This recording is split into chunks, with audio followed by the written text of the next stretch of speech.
Class 9 এ যে সমস্ত ছাত্রছাত্রীরা পড়ছো তাদের জন্য আজকের ভিডিওটা অত্যন্ত গুরুত্বপূর্ণ হতে চলেছে। আজকে আমরা আলোচনা করব ক্লাস 9 এর ইংরেজি বিষয়ের যে প্রথম গল্পটি রয়েছে মনোজ দাসের লেখা টেলস অফ ভোলা গ্র্যান্ডপা, সেখান থেকে যে সমস্ত এক্সারসাইজ গুলো রয়েছে সেগুলো নিয়ে। প্রথমে আমরা এক্সারসাইজ 1 এ চলে আসব। সেখানে দেখতে পাবো tick the correct answer from the given alternatives, অর্থাৎ যে সমস্ত অপশনস গুলো দেওয়া রয়েছে বা অল্টারনেটিভস গুলো দেওয়া রয়েছে সেখান থেকে আমাদেরকে কারেক্ট উত্তরটি বেছে নিতে হবে। তো প্রথম কি রয়েছে দেখো, in the bakul tree there lived, অর্থাৎ বকুল গাছে কি থাকতো? Crows, monkeys, tiger, sparrows. আমরা জানি মাঙ্কিজ থাকতো। তারপরে কি আছে? On the way back from the festival, অর্থাৎ মেলা থেকে ফিরে আসার পথে Bhola grandpa tightly held on the two fingers of his, অর্থাৎ ভোলা গ্র্যান্ডপা খুব শক্ত করে ধরেছিল দুটো আঙুল অফ হিজ, তার কে? Son, cousin, grandson, nephew. আমরা জানি গ্র্যান্ডসন অর্থাৎ নাতি। এরপরে রয়েছে a gang of pirates were burying বা বুরিং এ, অর্থাৎ বাড়ি মানে কি?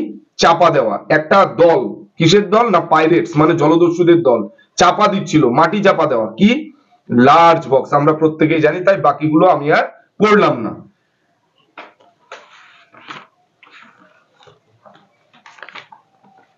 দেখো এরপরে কি রয়েছে? Bhola grandpa was returning from the, আমরা জানি প্রত্যেকে যারা গল্পটা পড়েছি, উইকলি মার্কেট। এরপরে কি রয়েছে? Bhola grandpa died at the age of 95। ঠিক আছে, এর পরবর্তীতে দেখো কি বলেছে, এক্সারসাইজ 2। এক্সারসাইজ 2 তে অ্যানসার দা ফলোইং কোশ্চেন বলছে। ফলোইং মানে নিচের, কোশ্চেন মানে হচ্ছে প্রশ্ন, নিচের প্রশ্নগুলোর উত্তর দাও উইদিন 15 ওয়ার্ডস, অর্থাৎ ছোট ছোট শব্দের মধ্যে, 15খানা শব্দের মধ্যে তোমাকে ছোট করেই লিখতে হবে। তাহলে কি রয়েছে? প্রথম প্রশ্ন আমরা পড়ি, when did Bhola grandpa late out A loud well, কখন ভোলা গ্র্যান্ডপা বের করলো বা একটা চিৎকার করে উঠলো? আমরা প্রত্যেকেই জানি ভোলা গ্র্যান্ডপা যখন তার নাতিকে দেখতে পেল না তখনই সেই চিৎকারটা দিয়েছিল। দেখো এক্সারসাইজ 2 এর প্রশ্নটা, উত্তরটা কি হচ্ছে? ভোলা grandpa let out a loud wail when he remembered his grandson, অর্থাৎ ভোলা গ্র্যান্ডপা let out মানে বের করলো, এই লাউড ওয়েল মানে একটা তীব্র চিৎকার, when যখন he remembered তার মনে হলো, মনে পড়লো, his grandson তার নাতির কথা, who was lost যে কিনা হারিয়ে গেছিল, in the festival অর্থাৎ উৎসবের মাঠে বা মেলায়। ঠিক আছে, চলো পরবর্তী প্রশ্ন কি বলেছে দেখি। পরবর্তী প্রশ্ন বলেছে where had the grandson found a cozy shelter, where মানে কি? কোথায়, হ্যাড দ্য গ্র্যান্ডসন ফাউন্ড অর্থাৎ ওই নাতি পেয়েছিল এ কোজি শেল্টার একটা আরামদায়ক আশ্রয়। দেখো এই প্রশ্নটার উত্তরও কি লিখেছি, খুব সহজে ছোট্ট করে দেওয়া রয়েছে। The grandson had found, grandson পেয়েছিল বা দেখেছিল এ কোজি শেল্টার একটা আরামদায়ক আশ্রয়। কোথায়? আন্ডার এ কাউস বেলি, অর্থাৎ একটা গরুর পেটের নিচে। দেখো পরের প্রশ্নটা আবার, হোয়াট রিকোয়েস্ট কোন অনুরোধ did Bhola grandpa make, Bhola grandpa করেছিল টু দা ফার্স্ট ম্যান ওই প্রথম মানুষটিকে, হি স অন দা মাউন্ট ওই উঁচু জায়গাটায়। দেখো উত্তরটা কি হবে? Bhola grandpa requested to have some water, একটু জল পাওয়ার জন্য। কেন না? টু ড্রিঙ্ক পান করতে, to the first man you saw on the mount. ঠিক আছে, how old was Bhola grandpa's wife, কত বয়স ছিল ভোলা গ্র্যান্ডপার স্ত্রীর, হোয়েন হি ডাইড যখন সে মারা গিয়েছিল? দেখো এটার উত্তর একদমই সহজ, ভোলা গ্র্যান্ডপাস ওয়াইফ ওয়াজ 80 ইয়ার্স ওল্ড, ভোলা গ্র্যান্ডপার স্ত্রী কি ছিল? 80 ইয়ার্স ওল্ড ছিল, অর্থাৎ 80 বছর বয়স ছিল when he died যখন সে মারা গিয়েছিল। দেখো নেক্সট কোশ্চেনে আমরা চলে আসব। নেক্সট কোশ্চেন কি আছে এক্সারসাইজ 3 তে, দেখো কি বলছে, বলছে why was no real treasure, কেন সত্যিকারে কোনো সম্পদ ফাউন্ড দেখতে পাওয়া যায়নি আন্ডার দ্য স্যান্ড ডিউনস, অর্থাৎ ওই বালিয়াড়ির নিচে কেন সত্যিকারের কোনো অর্থাৎ হচ্ছে কোনো সম্পদ দেখতে পাওয়া যায়নি। দেখো প্রথম প্রশ্নের উত্তরটা কি হবে, no real treasure was found under the sand, অর্থাৎ বালির নিচে কোনো সত্যিকারের তোমার ট্রেজার অর্থাৎ সম্পদ খুঁজে পাওয়া যায়নি। বিকজ তার কারণ হচ্ছে দ্য স্টোরি অফ পাইরেটস অর্থাৎ ওই জলদস্যুদের গল্প অ্যান্ড হিডেন ট্রেজার এবং ওই লুকানো যে সম্পদ ওয়াজ অল এ ড্রিম পুরোটাই ছিল একটা স্বপ্ন দ্যাট যেটা বা যা he had during he had মানে সে দেখেছিল বা তার ছিল ডিউরিং চলাকালীন হিজ মিড ডে ন্যাপ অর্থাৎ দুপুরবেলার যে সে যে তন্দ্রা সেই তন্দ্রা চলাকালীনই এই ঘটনাটা বা এই স্বপ্নটা সে দেখেছিল। দেখো পরবর্তী প্রশ্ন যাচ্ছি। পরবর্তী প্রশ্ন কি বলেছে, what did the tiger do, বাঘটা কি করেছিল after Bhola grandpa had climbed up, অর্থাৎ ভোলা গ্র্যান্ডপা যখন ক্লাইম্বড আপ মানে চড়ে বসা, দ্য বেনিয়ান ট্রি বট গাছে চড়ে বসেছিল, তখন টাইগারটা অর্থাৎ বাঘটা কি করেছিল।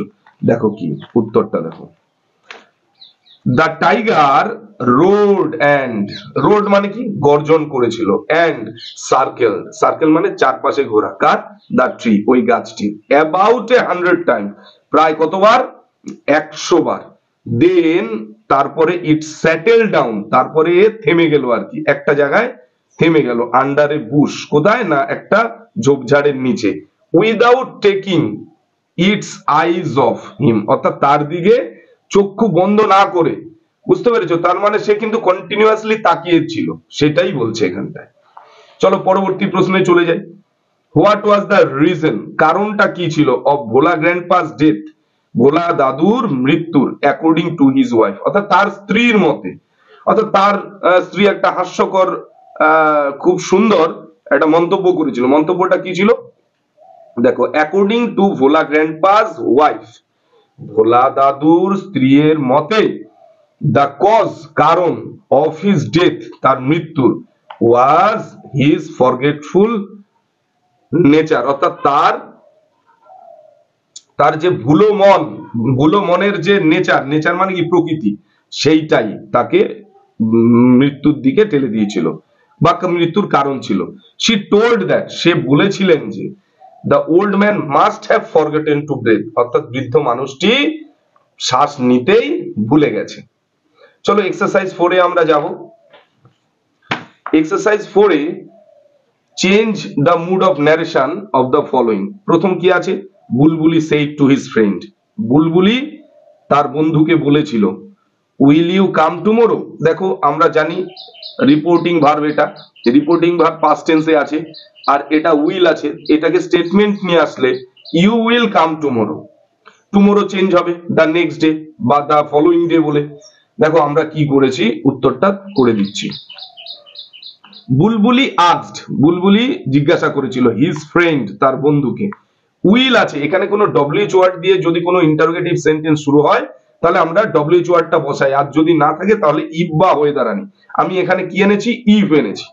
ইফ ইউটা হিতে পরিবর্তন হয়ে যাচ্ছে যেহেতু তার বন্ধুকে বলেছিল, he would come the next day, এখানে হিটা কখনো সিও হতে পারে যদি তার বন্ধুকে স্ত্রীলিঙ্গ বোঝায় তো। দেখো তারপরেরটা কি আছে, Poulami says I am fine, তাহলে পৌলমি বলে, আমরা জানি কি যদি রিপোর্টিং ভার্ব প্রেজেন্ট ইনডিফিনাইট থাকে তাহলে রিপোর্টেড স্পিচের টেন্সের কোনো পরিবর্তন করা হয় না, কারণ শুধুমাত্র সাবজেক্টটা চেঞ্জ করতে পারলেই হয়। তাহলে পৌলমি সেজ, পৌলমি বলে, কি বলে, দ্যাট যে শি ইজ ফাইন, ঠিক আছে, Poulami says that she is fine. ব্যাস তারপরের এক্সাম্পলটা একটু ফলো করো। তারপরে এক্সাম্পলটা কি বলেছে, বলেছে the teacher said to the student, শিক্ষক মহাশয় তার ছাত্রদেরকে বললেন, কি বললেন, কিপ কোয়াইট। এটা খুবই সহজ, দা টিচার কিপ কোয়াইট মানে কি, এটা একটা অর্ডার করা বোঝায়। তাহলে আমরা কি লিখেছি দেখো, the teacher ordered the students, the teacher ordered the students to keep quiet, অর্থাৎ যেখানে আমরা দ্যাট দিয়ে কানেক্ট করতাম সেখানে আমরা শুধু টু যোগ করে দেব, টু কিপ বলতে এখানে ইনফিনিটিভ ভার্ব, ঠিক আছে। দেখো তারপরে বলেছে my mother said to me, আমার মা আমাকে বলেছিল, may you dreams come true, অর্থাৎ তোমার স্বপ্ন সত্যি হোক, এটা কি ইচ্ছা বা প্রার্থনা বোঝানো হয়। দেখো কি করেছি, মাই মাদার উইশড মি, আমার মা আমাকে উইশ করেছিলেন, দ্যাট যে মাই ড্রিমস আমার স্বপ্নগুলো, মাইট মেটা মাইট হয়ে যাবে কাম ট্রু, ঠিক আছে। এর পরের সেন্টেন্সটা দেখো, দ্য স্টুডেন্ট সেড, স্টুডেন্টরা বলল স্যার প্লিজ অ্যালাউ আস, আমাদেরকে অ্যালাউ করুন, অনুমতি দিন, two play in the field, মাঠে খেলার জন্য।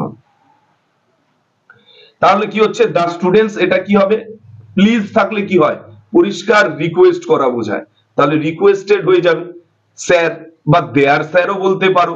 দ্য স্টুডেন্ট রিকোয়েস্টেড স্যার, স্যারকে স্টুডেন্টরা রিকোয়েস্ট করেছিল, কেন না টু অ্যালাউ, তাদেরকে অ্যালাউ করতে, দেখো এটা ইনফিনিটিভ ইউজ করা হয়েছে, দেম, দেটা দেম হয়ে যাবে, আজটা দেম হয়ে যাবে, to play in the field, অর্থাৎ মাঠে খেলার জন্য। এই হয়ে গেল। এক্সারসাইজ 5 এ কি আছে দেখো, আমি এখানটা একটু দেখিয়ে দিচ্ছি, আমি আর বইতে যাচ্ছি না, পুরোটাই আমি লিখেছি, বা এখানে প্রবলেমটা কোথায় কোথায় থাকতে পারে দেখো এখানে আমি বলে দিচ্ছি, এখানেও বললে হয়ে যাবে। যেমন অন এ উইন্টার নাইট হবে, এখানে এন দেওয়া রয়েছে, তাহলে উইন্টারের আগে কখনো এন হয় না, এ হয়। I was abroad a boat, ঠিক আছে, অ্যাবোর্ড আছে, সরি অ্যাবোর্ড আছে, এ বোট অর্থাৎ বোটে চড়া আর কি। It was a moonlit night, full of stars হবে, অন স্টার্স হয় না, চন্দ্রালোকিত রাত, তারায় ভর্তি, ঠিক আছে, full of. The boat was anchored, anchored মানে হচ্ছে ওই যে আমরা যে নৌকা বা বোটকে নদীর ধারে এনে লাগাম দিই, অর্থাৎ গেরাফি করা, ওইটাই হচ্ছে অ্যাঙ্কর্ড। আপ, ওটা অ্যাঙ্কর্ড টু হয়ে যাবে, a great river. I was thrilled to see, a হবে না, এটা দা হবে, দ্য বিউটি অফ নেচার। কেমন, তাহলে এটা হয়ে গেল। এক্সারসাইজ 6 এ যেটা আছে, write a dialogue within 100 words, 100 শব্দের মধ্যে একটা ডায়লগ লিখতে হবে। On the need to ban the, ban মানে হচ্ছে বন্ধ করে দেওয়া, দ্য ইউজ অফ অ্যানিমেলস অর্থাৎ পশুদের ব্যবহার, লাইক টাইগার্স অ্যান্ড লায়ন্স, বাঘ এবং সিংহের মতো পশুদের, অ্যাজ সার্কাস অ্যাট্রাকশন অর্থাৎ সার্কাসের মধ্যে ব্যবহার করাটা ব্যান করে দেওয়া হয়েছে। অ্যাট্রাকশন মানে কি, আকর্ষণের জন্য। দেখো এটা একটা খুব সুন্দর ইয়ে আছে, ওই একটা সুন্দর ডায়লগ রয়েছে। প্রথমে এইরকম একটা হেডিং দিয়ে নেবে, a dialogue basis on the need or to ban the use of animals, ঠিক আছে। এরপরে দেখো আমি রাজু আর রিকি এই দুটো নাম দিয়ে দিয়েছি, তাহলে রাজু বলছে hey Ricky how are you brother, Ricky ভাই তুমি কেমন আছো, রিকি বলছে I am fine bro, how about you, তোমার কি ব্যাপার, অর্থাৎ তুমি কেমন আছো। রাজু বলছে ফাইন, সুন্দর। হোয়ার আর ইউ কামিং ফ্রম, কোথা থেকে আসছো তুমি। রিকি বলছে I went to A circus show, আমি একটা সার্কাস শোতে গেছিলাম, এট বেলতলি অর্থাৎ বেলতলিতে। রাজু বলছে ওয়াও ইটস গ্রেট, বাহ এটা তো খুবই ভালো ব্যাপার। I wish to go there, ও আমার ইচ্ছে হয় যদি আমি যেতে পারতাম ওয়ান্স, একদা। Have you enjoyed the show, তুমি কি শোটা এনজয় করেছো। তখন রিকি বলছে yes but I really feel sad, কিন্তু সত্যিকারে আমি খুব দুঃখ অনুভব করছি, ফর দ্য ওয়াইল্ড অ্যানিমেলস, কার জন্য, ওই বন্য পশুগুলোর জন্য, like tigers lions etcetera, because কারণ they are banned in circus, তাদেরকে সার্কাসে ব্যান্ড করে দেওয়া হয়েছে। রাজু বলছে আই এগ্রি উইথ ইউ, আমি তোমার সাথে একমত। Actually it is a crime now, এটা এখন কিন্তু একটা ক্রাইমে পরিণত, ক্রাইম মানে কি অপরাধ। মেনি অ্যানিমেলস, অনেক পশুরাই, এখানে মেনিটার, মেনি অ্যানিমেলস এর পরিবর্তে এ নাম্বার অফ অ্যানিমেলস তোমরা ব্যবহার করতে পারো। আর ডিক্রিজিং, কমে যাচ্ছে, ডে বাই ডে, দিনের পর দিন। রিকি কি বলছে, দ্যাটস ওয়াই, যে কারণে, আওয়ার নেচার, আমাদের প্রকৃতি, ইজ লুজিং ইটস ব্যালেন্স, এর ভারসাম্যটাও হারিয়ে ফেলছে। স্ট্রিক্ট লজ আর নিডেড, অর্থাৎ শক্ত, স্ট্রিক্ট মানে কি কঠোর, লজ মানে কি আইন, আর নিডেড প্রয়োজন, টু প্রোটেক্ট দেয়ার লাইফ, তাদের জীবনকে রক্ষা করার জন্য। রাজু বলছে কারেক্ট, ঠিক বলেছো, we should be kind to them, আমাদের উচিত তাদের প্রতি কি, কাইন্ড মানে কি দয়ালু, একটু মায়া মমতা আনা প্রয়োজন। And protest against it, protest মানে প্রতিবাদ করা উচিত, এগেইনস্ট ইট মানে এদের পরিবর্তে, এগুলোর পরিবর্তে। রিকি বলছে হাউএভার, যাই হোক, আই হ্যাভ টু গো নাও, আমাকে এখন একটু যেতে হবে, I have another work to do, আমার একটা অন্য কাজ আছে। রাজু বলছে ওকে ব্রাদার, কিপ ইন টাচ, বলছে ওকে ব্রাদার, একটু টাচে থেকো আর কি, বাই। রিকিও বলছে শিওর ব্রো, বাই। এবার একে অপরে বিদায় নিয়ে নিচ্ছে। এরপরে কি আছে, এক্সারসাইজ 7 আছে। 7এও খুব সুন্দর একখানা প্যারাগ্রাফ রয়েছে। বলছে write a story within 100 words using the given hints. এই হিন্টস গুলোর উপরে একখানা প্যাসেজ লিখতে হবে, একটা স্টোরি লিখতে হবে। Give a title to the story, এবং এই টাইটেল, স্টোরিটার একটা টাইটেল দিতে হবে। Returning from educational excursion by bus, অর্থাৎ শিক্ষামূলক ভ্রমণের পরে বাসে করে ফেরা হচ্ছিল। নাইট জার্নি, রাতের জার্নি ছিল। সাডেন ব্রেকডাউন, হঠাৎ করে ব্রেকডাউন হলো, অর্থাৎ হচ্ছে বাসটার কোনো একটা ক্ষতি হয়েছে। টায়ার পাংচার, এই তো টায়ারটাও পাংচার হয়ে গেছে। হ্যাড টু ওয়েট, অর্থাৎ তাদেরকে অপেক্ষা করতে হচ্ছে ফর 2 আওয়ার্স, 2 ঘন্টা, অ্যাট এ লোনলি স্পেস, অর্থাৎ একটা নির্জন জায়গায়। টায়ার্স ফিক্সড, তারপর টায়ারটা লাগানো হলো, তারপর ব্যাক হোম, অর্থাৎ বাড়ি আসা হলো। দেখো এটাকে আমি সুন্দর করেই লিখে দিয়েছি, তোমাদের নিশ্চয়ই কাজে লাগবে। এ মেমোরেবল বাস জার্নি, একটা স্মরণীয় বাস ভ্রমণ। It was December last year, we went to Murshidabad, আমরা মুর্শিদাবাদে গেছিলাম ডিসেম্বরের লাস্ট ইয়ারে। অন অ্যান এডুকেশনাল এক্সকারশন, একটা শিক্ষামূলক ভ্রমণে। The excursion was very nice, এক্সকারশনটা, ভ্রমণটা খুবই সুন্দর ছিল, অ্যান্ড এনজয়েবল, উপভোগ্য ছিল। অ্যান্ড উই স্পেন্ট, আমরা কাটিয়েছিলাম, দ্য হোল ডে, সারাদিন, উইথ এ গ্রেট জয়, অর্থাৎ আনন্দের সঙ্গে, নিয়ার হাজারদুয়ারি, অর্থাৎ হাজারদুয়ারিতে। উই সেট আউট, আমরা বেরিয়ে পড়েছিলাম এট 5 PM, 5টার সময়, বিকজ, কারণ, উই হ্যাড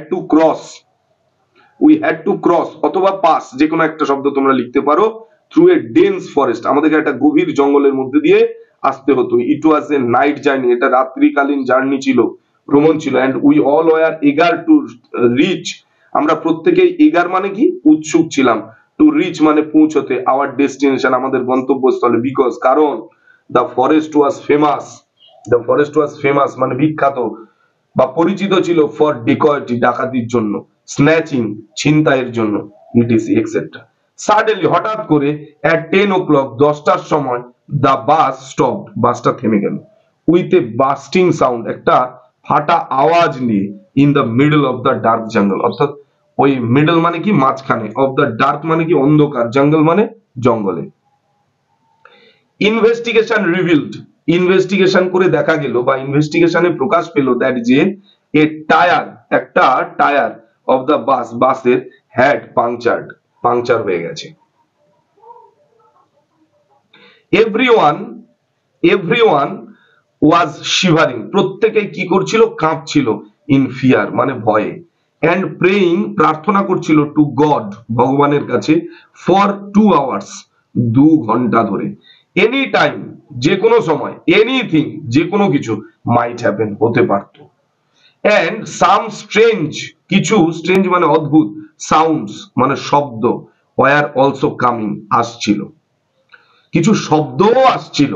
আফটার 2 আওয়ার্স, 2 ঘন্টা পরে, the new tyre was fixed, তারপরে নতুন টায়ার ফিক্স করা হলো, অ্যান্ড অর্থাৎ লাগানো হলো আর কি, অ্যান্ড এবং, দ্য বাস স্টার্টেড, বাসটা শুরু করলো, টু মুভ, চলতে, ওয়ান্স এগেইন, আরো একবার। এট লাস্ট, অবশেষে, উই রিটার্ন সেফলি, আমরা নিরাপদে বাড়ি ফিরে আসলাম। বাট দ্য জার্নি, কিন্তু এই ভ্রমণটা, হ্যাজ বিকাম মেমোরেবল, কি হয়ে পড়েছে, মেমোরেবল, অর্থাৎ স্মরণীয়, ফর এভার, চিরকালের জন্য। এটুকু দিয়েই তোমরা শেষ করে দেবে, আর কোনো কিচ্ছু দিতে হবে না। আমি আরেকবার তোমাদের জন্য দিয়ে দিচ্ছি, প্রথম থেকে দেখো।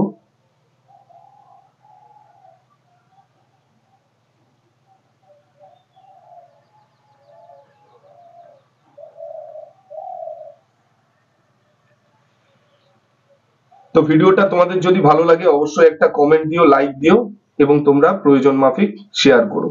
আর যদি চ্যানেলটাতে সাবস্ক্রাইব না করে থাকো, তবে অবশ্যই সাবস্ক্রাইব করে নিও পরবর্তী ভিডিওগুলো পাওয়ার জন্য।